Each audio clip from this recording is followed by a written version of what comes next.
Really great leaders balance courage with humility. They balance empowerment with accountability. And we never talk about how they articulate their vision. And to me, that's the most important thing.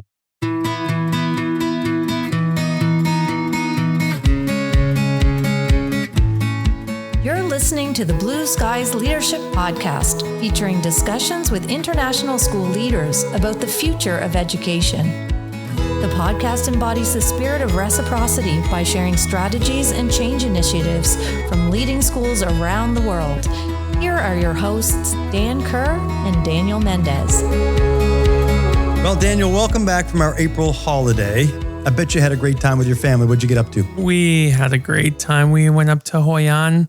Long story short, we've been trying to get up to Hoi An, but with COVID and sicknesses and all that kind of stuff, we finally got up to Hoi An, finally got to see the city. And one of my favorite moments, we hired a photographer and we walked around the city because that city is absolutely picturesque. Just had these amazing photos, but made me realize how quickly my kids are growing up. And Jennifer does a great job of getting us family photos every so often. But this time she asked for another set. And I'm like, why? We just had one done a year and a half ago. And she's like, no, man, we need to have some. And of course, I got the photos back, and my gosh, my kids have grown so much. And what were you and your family up to, Dan? Well, we went to Laos, and what a beautiful country that is. We went to Luang Prabang and just had a beautiful time. Ended up in Vientiane and actually visited that VIS school, which is a gorgeous little school. But to your point, I am acutely aware of the fact about how quickly that goes. Gabby, my daughter's in 11th grade, and I'm staring down maybe three or four trips left with her before she heads off to college. And it just goes by in a blink of an eye. So I love that you guys are capturing the moment, because our favorite thing to do, Gabby and my wife, is to sit down and just go through old videos and old pictures. And it brings tears to my eyes and fills me with so much joy. So I'm glad you guys are capturing that as well. But we had a great spring holiday, and now we're staring down the last quarter of the year. Here we go. And we're going to start talking about AI today, right? Very exciting. Rita Bateson coming up.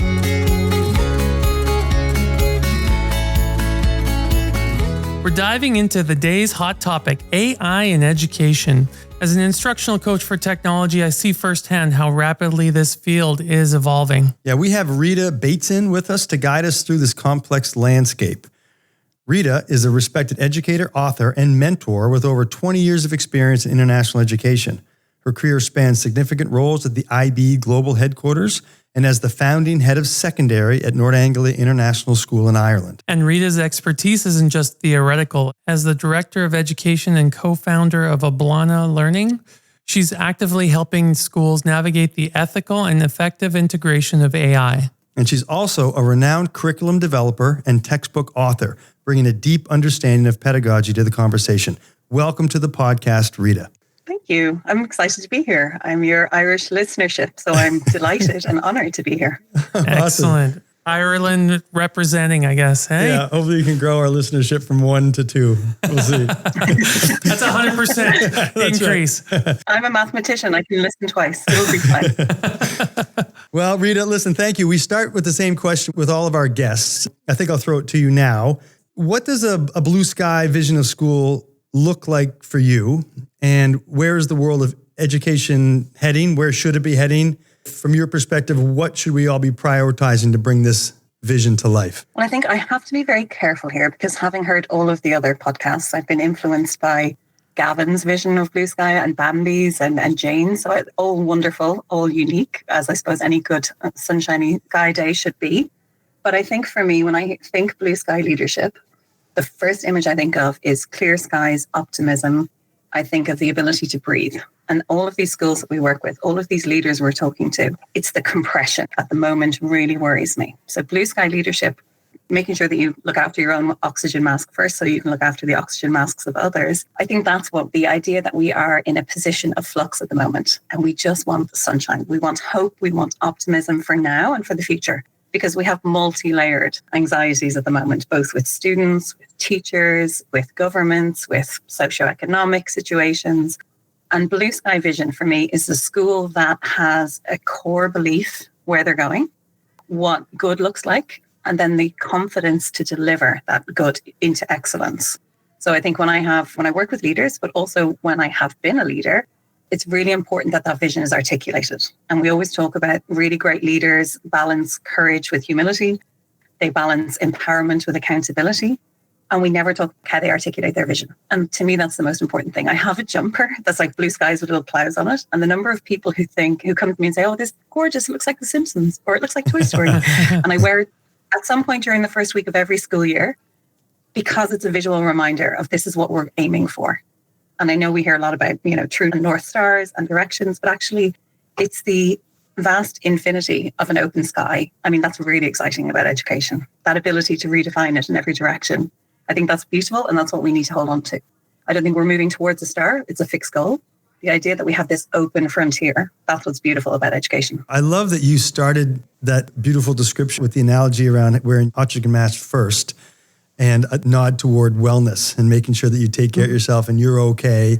And then that will translate into others as well. So I love that you started with that. And so thank you. That was a wonderful description. Yeah. That's the reason why we started this podcast. And I really appreciate you listening to all the different perspectives. But you're right. Last 5 years, we felt the weight of the world on our shoulders here in education. Things are changing quickly. Things are moving very fast. Well-being is such an issue right now. And yet I feel compelled to sit here with Dan and you and other guests, just thinking about what can be and looking at that wide vision. I think it's important that we do that. With a sense of hope and optimism. I love that.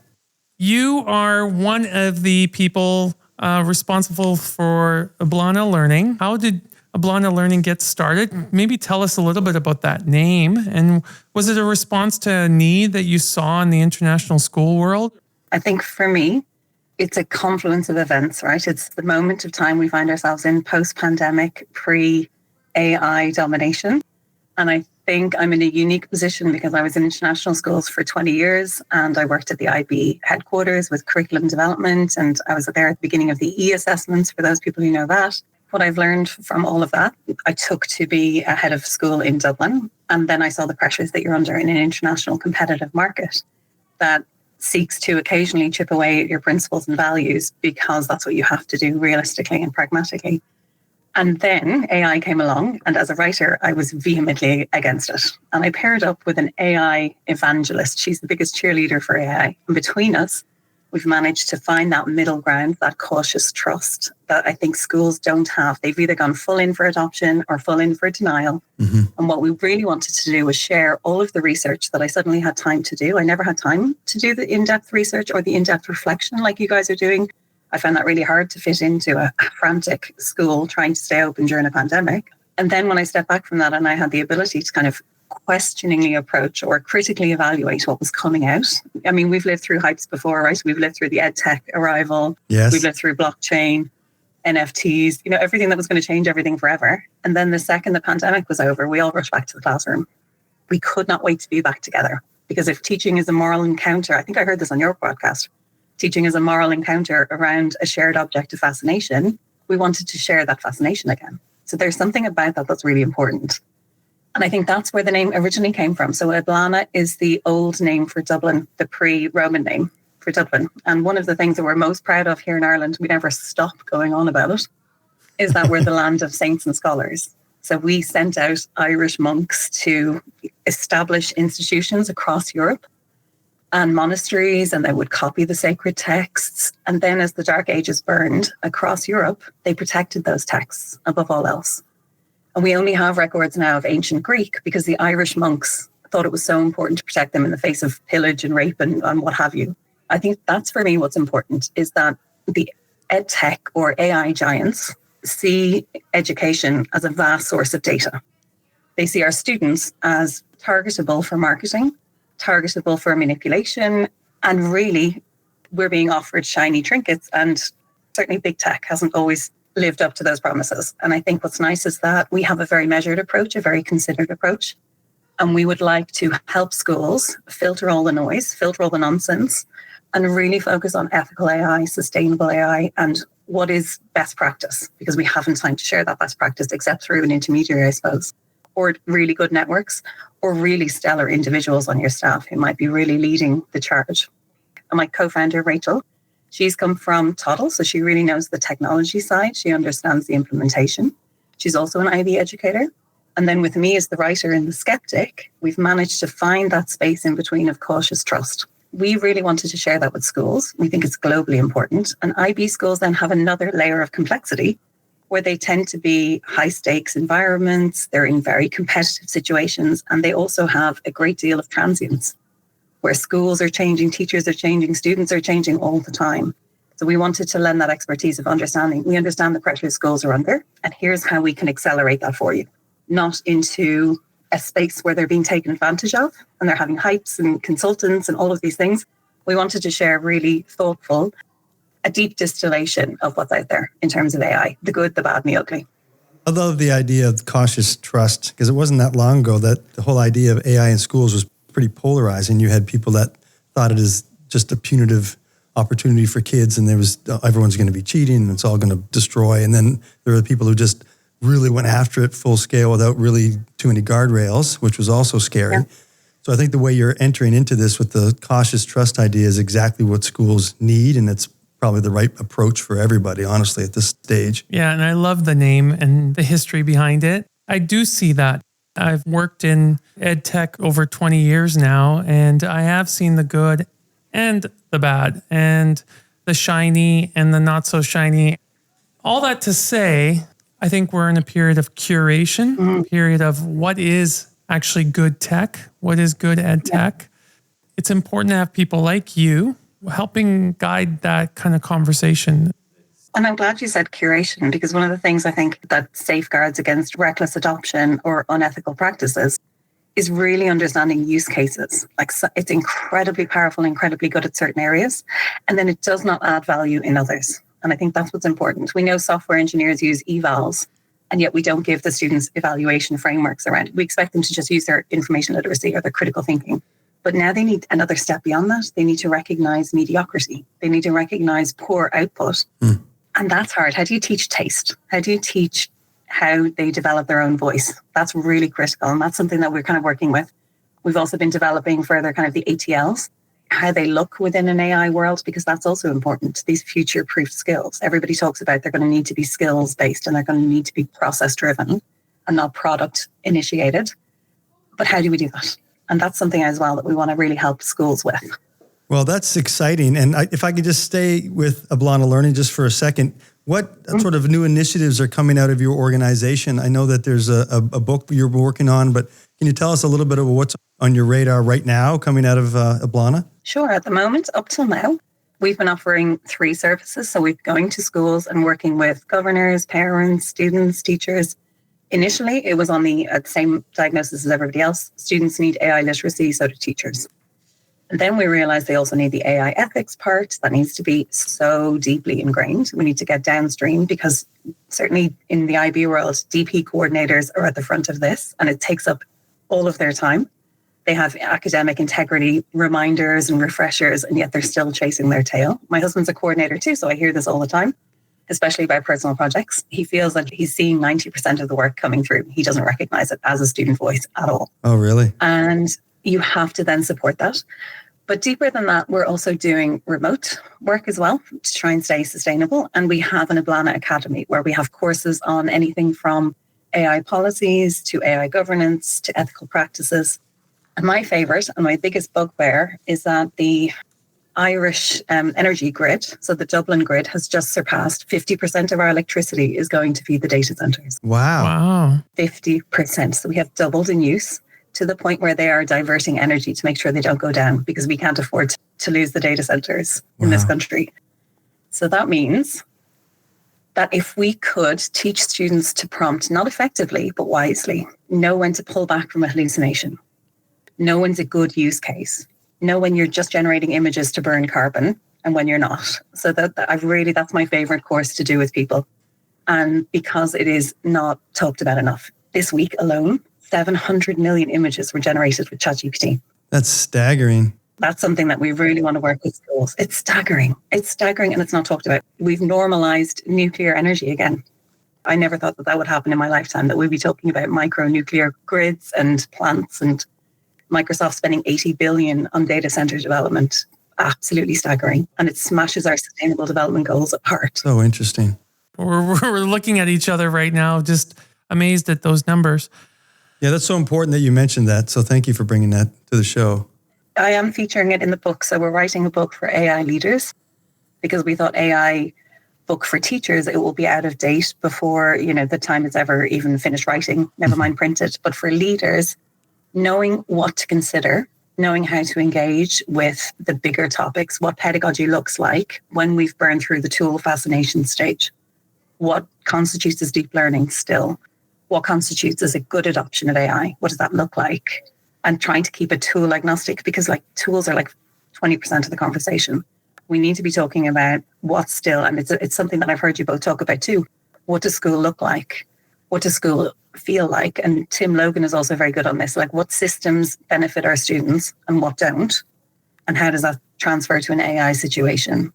So I think that's something that hopefully that book will be out soon. We're just finishing the last few chapters. We're trying to negotiate the AI and unions chapter, which is fascinating. And also the changing regulation with the EU AI Act and South Korea and so on. There's so many regulations now for leaders to think about. And risks, environmental and societal risks, reputational, legal. We want to try and help leaders navigate that because it's such a minefield. You don't know what you don't know. Have you landed on a name for the book yet? We have one of 4. Okay. They all involve the words AI leader in there somewhere. So, but in the calendar year, you hope for it to be released, yes? September, it's due with John Catt. So I've written for John Catt and Hotter Education before, #. Yeah. We're also looking at a student set of workbooks, and there are 2 publishers interested in that too. For the PYP, where that element of consent and adoption is so age dependent. So using it for its best benefit use cases and being very cautious about what we share with AI. In your research for the book, where are we headed in education? Where do you see us going in 5 years from now? I've been trying to think that, and it's hard to land on a single one. So I've adapted the CIA approach on this one, which is map out multiple scenarios and plan for them all. So I've thought about the situation where it burns itself out, not AI. AI continues, but AI in education burns itself out as we see diminishing returns. I've tried to kind of think or do the thought experiment. What happens if it revolutionizes everything and personalized learning becomes an actual deliverable? Because at the moment, it's really not. The AI tutors, what do you guys think of AI tutoring and personalized learning in that context? I've experimented it even with my child. 2 weeks ago, my son was preparing for his science exam and he was like, "Quiz me, Dad, quiz me." And I was like, "Well, I don't know exactly all the content. I'm trying to look at all this stuff." So we sat down with Gemini and I asked him to create a quiz for him based on these standards because I knew the standards because I'm a teacher. And it created a better test scenario than I could have probably provided for him. Now, in terms of working with students and critiquing their work, it was hit or miss. So it's not there yet. I do want to say that it's getting better and better each day. Mm-hmm. So I don't know what to expect 5 years from now.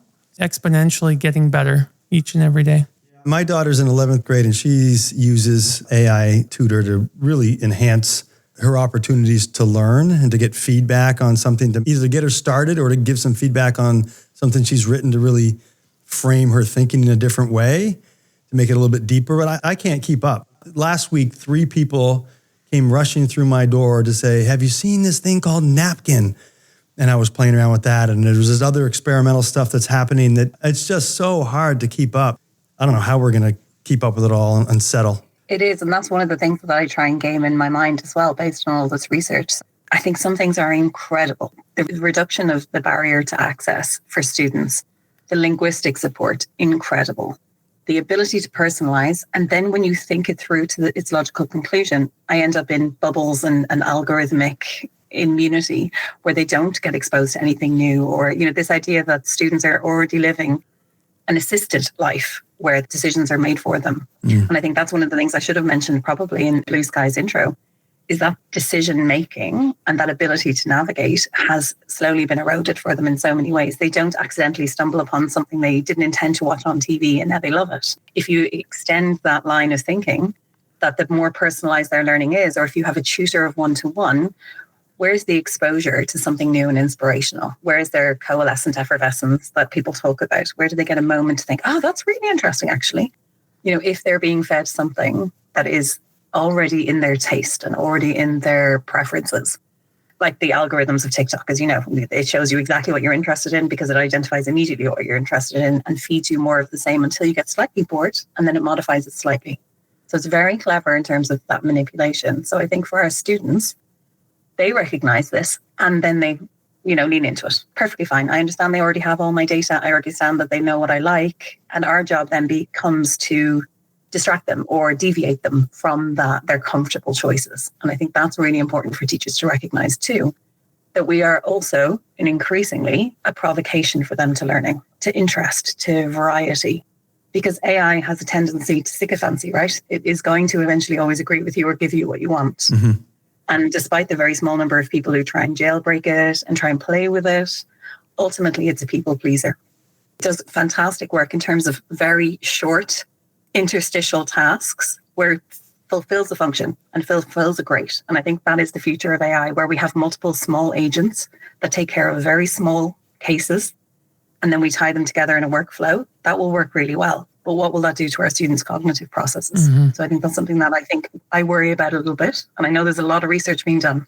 So that's something that's interesting. I'm a little worried about all of it as well. As much as I am excited and optimistic about where this might take us beyond traditional education, I just can't seem to land on what education is going to look like in 3 to 4 years. I think it's going to be completely unrecognizable in a lot of ways.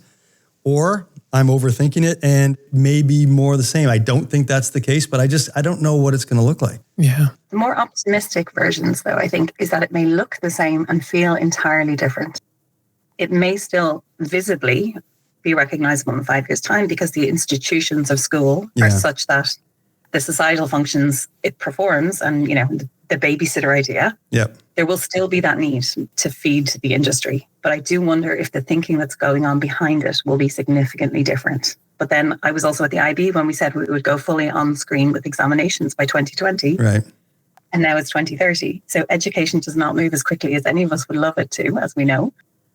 And when you've had initiative overload or the churn of educational ideas, that I see some people returning to direct instruction and thinking that that's now the only way to go, I start to think, oh my gosh, I'm the person at the back who said we've seen all this before.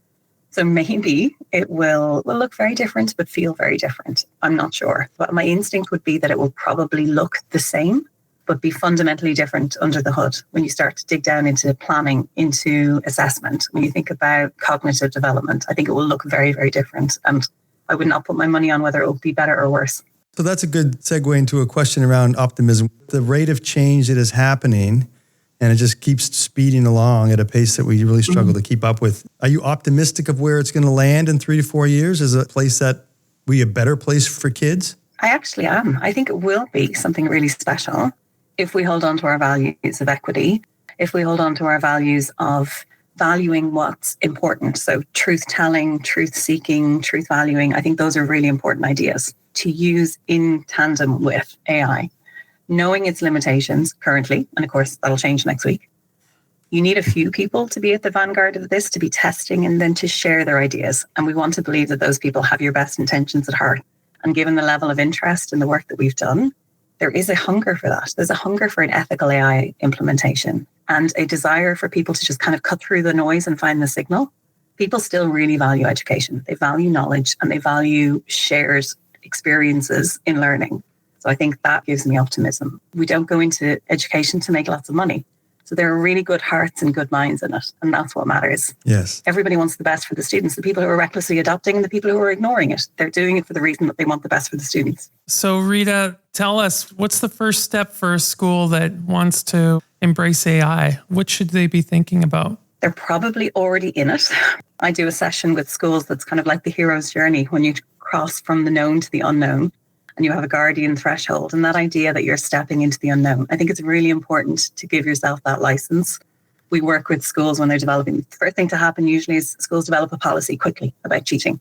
And then they put up some posters, and then they give the kids a session, like an assembly, and then they hope for the best. And then the teachers are the one who are carrying the emotional load of falsely accusing, of correctly accusing, of then supporting, and then repairing the relationship with the student and recovering the work. And it's so very complicated.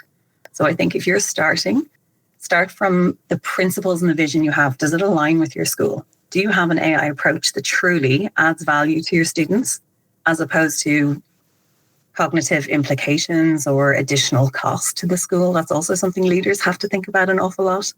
What are we adopting? What are the sunset clauses? How will we track benefit and value added? There's so much to think about. But I think it is a two-pronged approach. I would suggest with most schools, and this is how we work with schools, is that you start with the governance and that comes top down. And usually the governance is reactive, right? So if you can start with the governance and vision, and then the policy should come bottom up. The policy should be defined from what have we experienced so far? What do we know about our students? What do we know about our teachers? And then define those, and they should meet in the middle for excellent practice. Because there is so much to think about on every level, and including your HR department, because they're also using AI without realizing it, and including your legal representatives and your support staff who are probably using it on their WhatsApp. Every single deployment of AI, you should discuss that and make sure that the school knows exactly how it's being used and how it benefits education or not, as the case may be.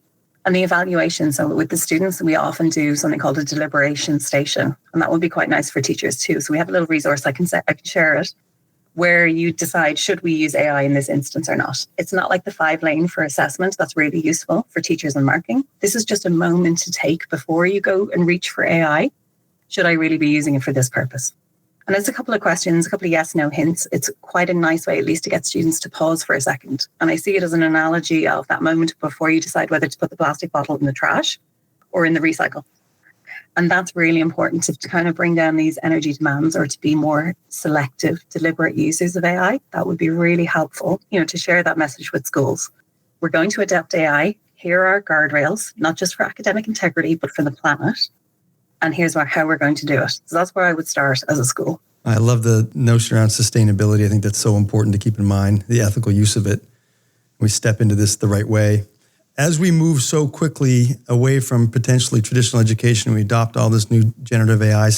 Does this give us an opportunity to sort of really double down on what we believe is important, which is the relationships that we have with kids and each other?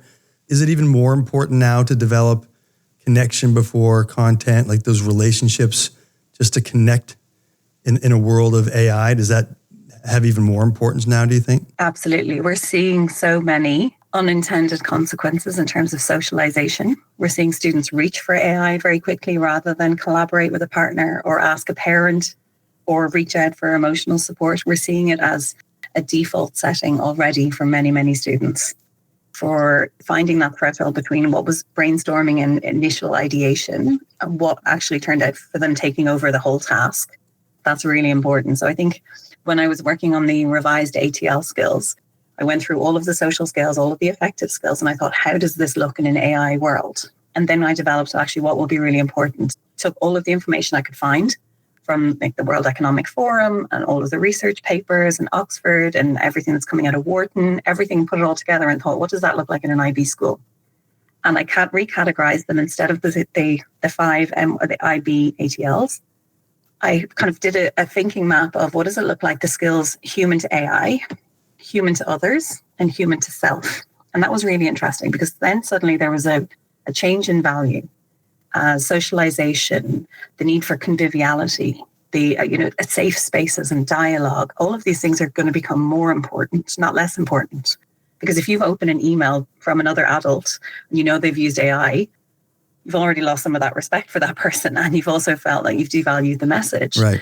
So I think that's going to be more important. And it's similar to the post-IKEA world where we value craftsmanship. So the craft of teaching will be really important. That socialization, that interpersonal and intrapersonal skills will become back in vogue because they'll have to. Because otherwise we'll be living a very flat existence. Yeah, we've talked to other guests around similar things and how we're sort of moving away from creating great students to more great human beings, and those opportunities for the ATLs or the habits of a learner really show up as the things that we need to go after in schools in the next couple of years for sure. So thank you. That was a really inspiring answer to that question. Rita, we've really enjoyed talking with you. What do the next 6 months look like for you? What exciting things do we have on the horizon? Well, we have hopefully some books. We're extending the Eblana Academy. At the moment, we have 14 courses on there. We're moving to 30 in the next coming months because we see an urgent need for AI and safeguarding. We see an urgent need for strategic development for schools as a course.